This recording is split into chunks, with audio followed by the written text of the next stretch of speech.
¿En qué se fijan las mujeres? ¿En la corbata? ¿En el cinturón? ¿O en la cartera? Olimpo, en lo que se fijan las mujeres.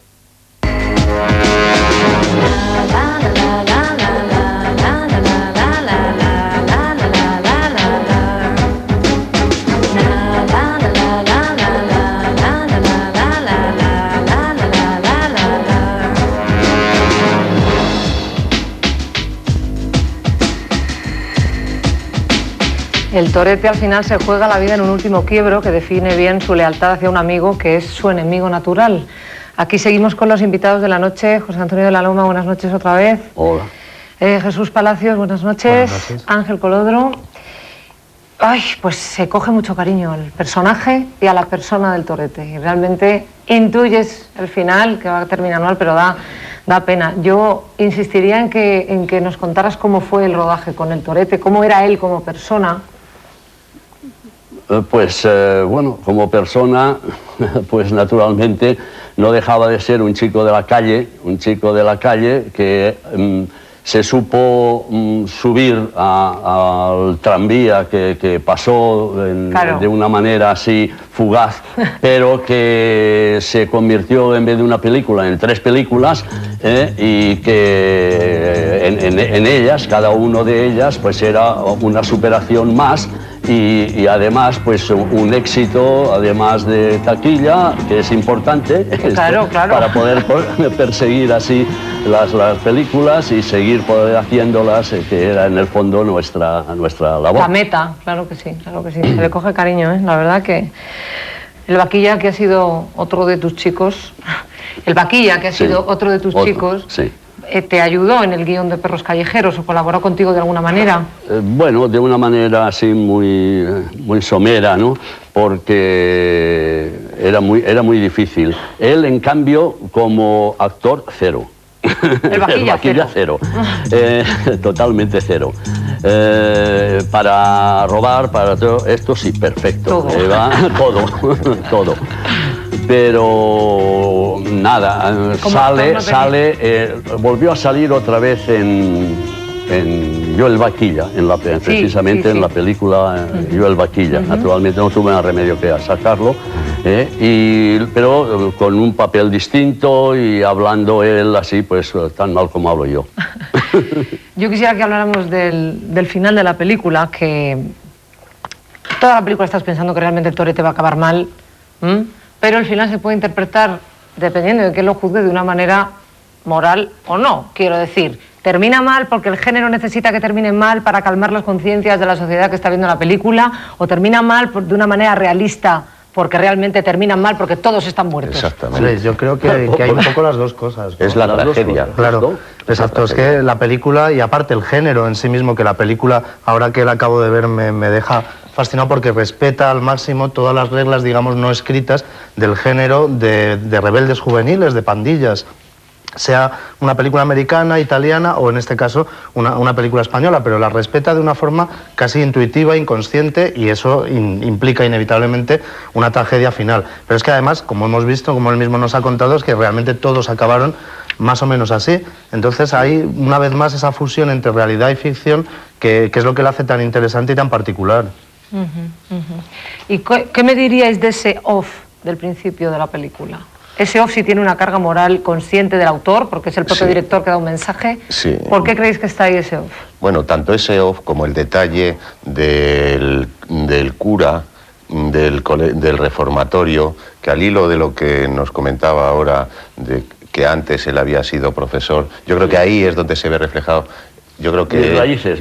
Sus raíces, yo creo que es que hay un fondo de denuncia muy importante en esta película y en esas palabras que dice, pero si esto se arreglaría con unas cuantas pesetas. De todas maneras, ¿por qué esto? ¿Por qué se permite? Yo también veo ahí, aparte de esa implicación obvia, un cierto estilo. O sea, digamos que el género un poco de las películas de del torete y de todo este tipo de cine tiene también que cumplir de alguna manera con esa norma del género de tener un trasfondo moral que ofrecer al espectador para agarrarse un poco, porque si no, claro, lo que vamos a ver justo después de ese prólogo es tan tremendo, es todo tan terrible, tan trágico y tan absolutamente hasta cierto punto desesperanzador, ¿no? Es casi un darwinismo social salvaje, porque vemos eso, hay personajes positivos, pero que no lo son tanto, porque luego también en un momento dado torturan, golpean, acuden a la fuerza, y además que son un poco ineficaces, ¿no? Al final no hay...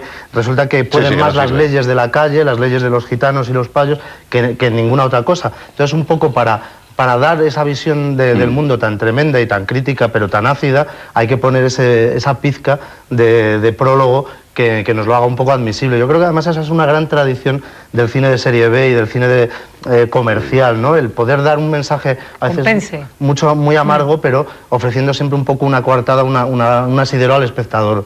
Un asidero de esperanza, claro. Para que no sea insoportable. Sí. Nos defendía de la censura también, así. Claro, claro, que también es una misión. Recordemos que estamos hablando de hechos producidos durante una censura muy dura. Brutal. Para todas estas cosas. Y hay unas escenas en la comisaría de policía en la que se ven los desmanes que cometían algunos policías, y esto era tan real que no sé ni cómo pasó la censura, efectivamente. No solo, bueno, tan real como que algunos grupos de policías de los que había ahí en Barcelona en la época aquella, de los grupos antiatracos, bueno, pues posteriormente algunos fueron muy famosos por haber hecho algunas otras tropelías, ¿no?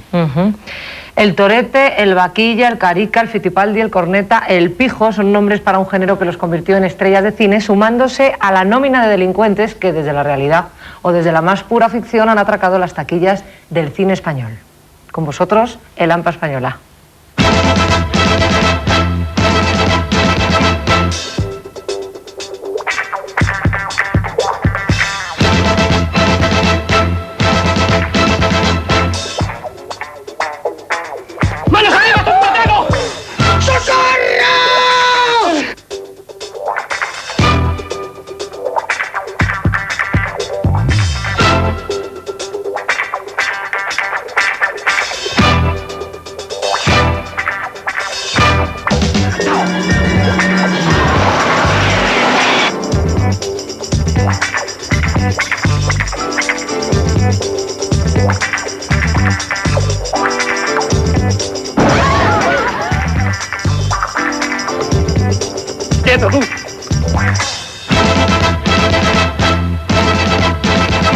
Hay que sincronizar los relojes. ¿Qué hora tenéis? Las 2:30. Las 3 menos 10. Las 2:20. Ya empezamos mal. Vaya, hombre. ¡Todos las manos en alto! ¡Esto es un atraco! ¡Que no se mueva nadie!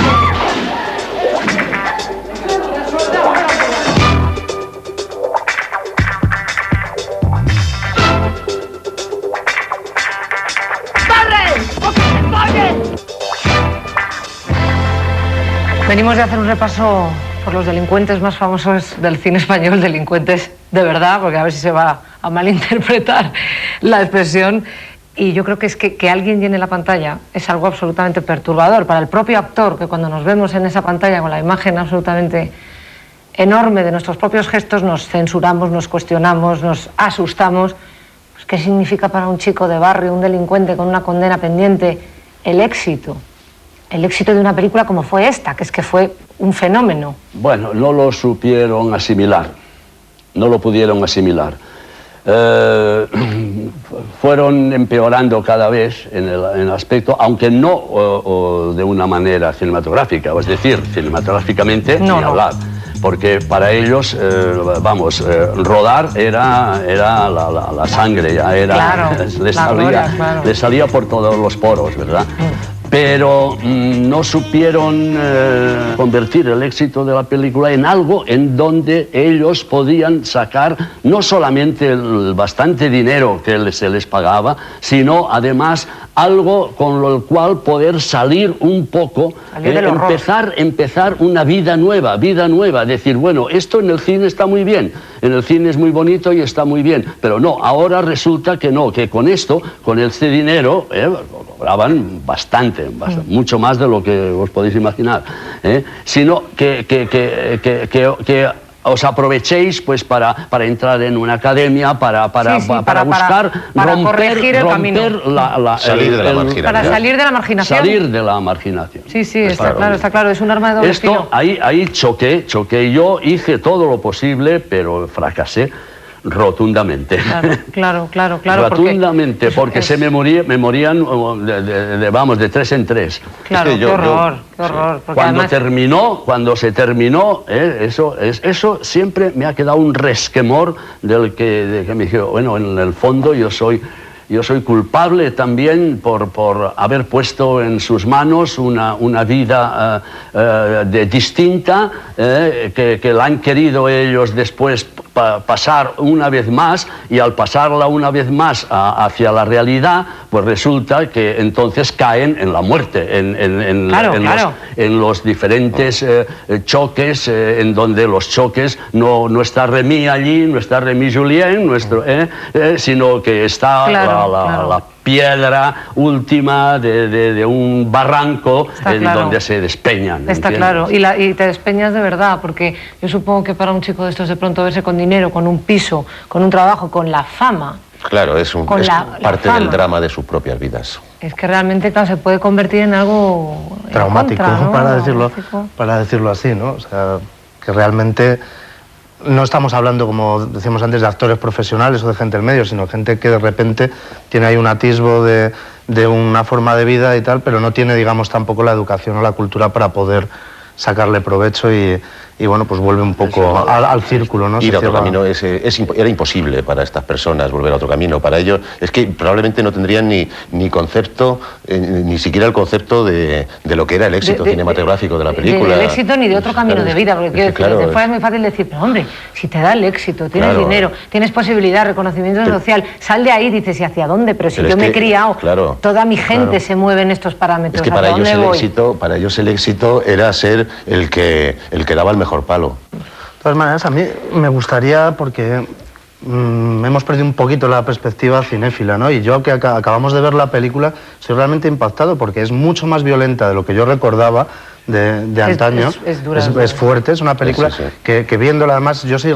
recuerdo un poco ese intento de todos los chavales, pues que en ese momento teníamos entre 12 y 14 años, por verla, por ese contenido de dureza, ¿no? Por todas las escenas, lógicamente, de desnudos, de tal, la famosa escena de la castración, etcétera, con lo cual igualaba realmente a esas otras películas que decíamos, sí, pues en Rocky creo que la pelea final es brutal, o en El Exorcista la chica se le da la vuelta a la cabeza. La película estaba al mismo nivel completamente para nosotros de ganas de verla, ¿no? Y en ese sentido, que es un poco también lo que decías de Tarantino y todo esto, ¿no? Realmente, viéndola ahora, Perros Callejeros es una cult movie total y absoluta. Es una película de medianoche perfecta para cualquier festival de cine que quiera recuperar un poco el encanto de un cine comercial con un contenido muy violento y con un contenido muy, digamos, muy crítico, muy ácido, pero que ha quedado como una muestra histórica de un tipo de cine que de alguna manera misteriosa desapareció, ¿no? Un poco, y que parece que nunca hubiera existido, y sin embargo, viendo esta película o pensando en otras contemporáneas, ¿no? Que había, pues no sé, El Pico, todo ese género realmente responde muy bien a las características de un cine comercial fuerte, inteligente, y que realmente yo creo que cualquier productor de estos míticos americanos, un Roger Corman, un David Friedman, habrían comprado inmediatamente las películas, vamos, y firmado por las 3 secuelas para distribuirlas y venderlas en el extranjero. Y ya que las has nombrado, hay muchas secuencias que podríamos, de las cuales podríamos hablar, pero desde luego la secuencia de la castración, pues quizá es la que más te sobrecoge, sobre todo a los tíos, claro, que es que te digo. Hombre, sí, causa un poco de malestar. La película, a partir de ahí, toma otro contexto de horror, una especie de náusea.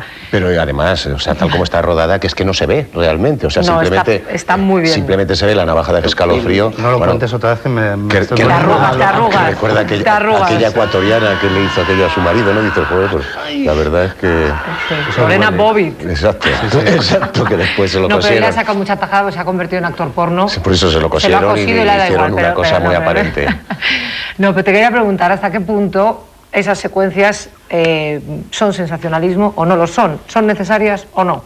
En mi opinión, sí, lo son completamente necesarias porque el cine es sensación también. Y el cine, para tener éxito y para poder hacer la siguiente película, tiene que haber un cine comercial y un cine potente en ese sentido. Entonces yo creo que las películas de José Antonio, que además él tiene toda una carrera cinematográfica de los años 60, pues en todo el cine de coproducción, ¿no? El Spaghetti Western. Es asombroso, luego hablamos de su filmografía, pero realmente es apabullante. Viene de una gran tradición de hacer un cine que tenga éxito comercialmente y yo creo que eso es bueno para cualquier película, entonces yo creo que es importante. Yo creo ¿Ibas a decir algo, José Antonio? No, el día del estreno en Barcelona se desmayaron más de uno en esa escena de la que habláis. Y se encendieron las luces y se armó un pequeño escándalo, unos aplaudían, otros silbaban, pero en fin, se organizó y creo que después también en otros sitios, ¿no? Persecuciones y especialistas, que decías tú antes, Ángel, realmente está rodado de una manera asombrosa. Y yo, pues tengo que preguntarte cómo se hacía eso, además que ahora se ha puesto en tela de juicio toda la labor de los especialistas con el accidente de uno en el cine español hace muy poquito, pues cómo se rodaban estas películas se pueden rodar con un equipo muy distinto del rodaje normal. Al que tienes, sí. Claro, exactamente. Requiere los trabajos de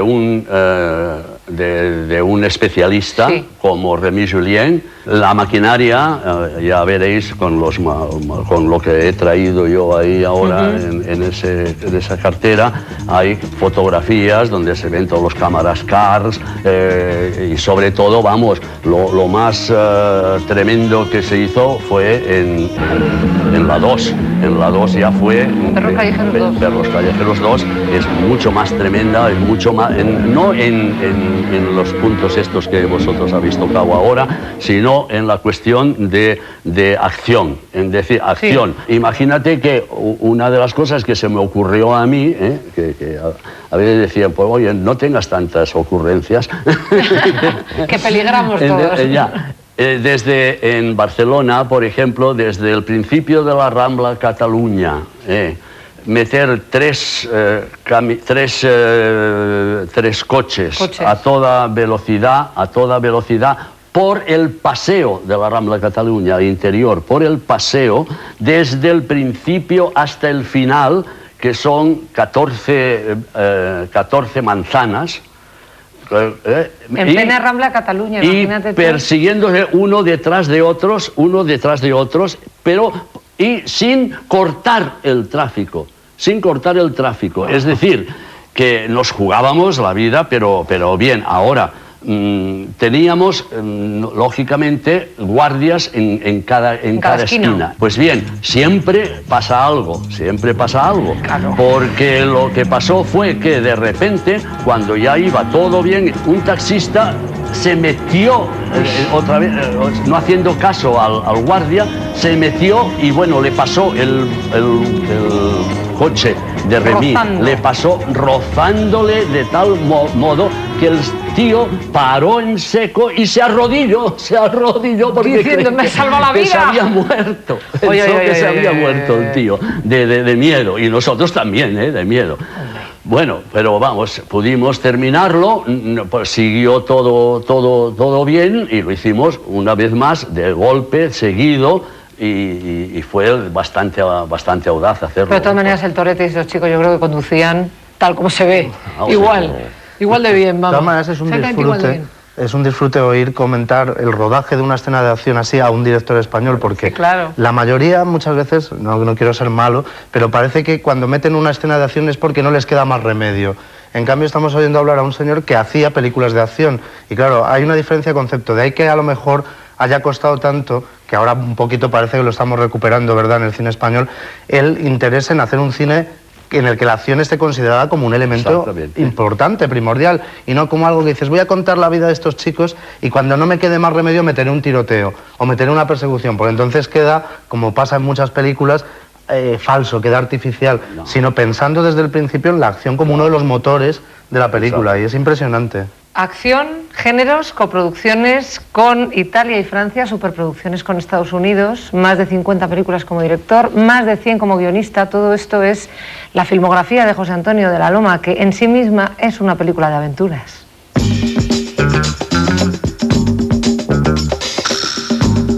«18 días tardó en escribir Sin la sonrisa de Dios», primera novela publicada y primer gran éxito de José Antonio de la Loma. Toda su obra como escritor, guionista, director y productor tiene ese carácter febril, esa avidez por contar historias. Buena parte de ellas de inspiración realista y trasfondo social, como Sin la sonrisa de Dios, que fue también uno de sus mayores éxitos como guionista, o Manos sucias, su debut en la dirección de la mano de Ignacio F. Iquino. ¿Quién te has creído que eres? Si hay que lavar, lavarás. Si hay que zurcir, zurcirás. Lo mío y también lo suyo. Y harás todo lo que yo te ordene. ¿Te enteras? Y ahora arréglate, que vamos a ir al cine. Con Iquino aprendió a dirigir rápido pensando en la taquilla. Una lección que José Antonio de la Loma aplicaría al pie de la letra en las numerosas coproducciones con italianos y alemanes que puso en marcha desde Producciones Balcázar a mediados de los años 60, cuando el spaghetti western era aquí el menú del día. Ahí está. No te escondas, Jim. Es inútil. Sé que Cintia está contigo, la he seguido y vengo dispuesto a mataros. Yo lo pensaría 2 veces antes de calumniar a una dama tan virtuosa como tu mujer. ¡Jim! Ya desde su propia productora, de la Loma siguió cultivando un cine de aventuras y de acción trepidante que le dio éxitos populares como el magnífico Tony Carrera o Metralleta Stein. La crítica, sin embargo, no prodigó sus elogios hacia un director para el que el cine, antes que arte, es una sala vacía con butacas que hay que llenar. Perros callejeros y la serie de títulos sobre delincuentes juveniles que la siguieron recuperaron al José Antonio de la Loma realista, al joven maestro que a finales de los años 40 daba clases a chicos lumpen en el barrio chino de Barcelona. ¿Para cuándo la solución de este problema que está costando vidas humanas y que podría solucionarse solo con dinero? Convencido de que la única forma de competir con el enemigo es unirse a él, de la Loma inicia a principios de los 80 su particular aventura americana, consistente en buscar apoyos financieros en Hollywood para sus películas, que rueda en inglés con repartos de estrellas más o menos brillantes y ambiciones de distribución internacional. ¡Estúpido idiota! ¿Cómo has podido dejar que escaparan? En ese empeño quemó sus últimos cartuchos este director que se precia de no haber dirigido nunca un guión que no hubiera escrito él. Director-autor. Por lo tanto, su extensa filmografía tiene el aroma de aquellos cines de programa doble, de aquel cine para todos los públicos que ahora tiene el valor de los clásicos populares.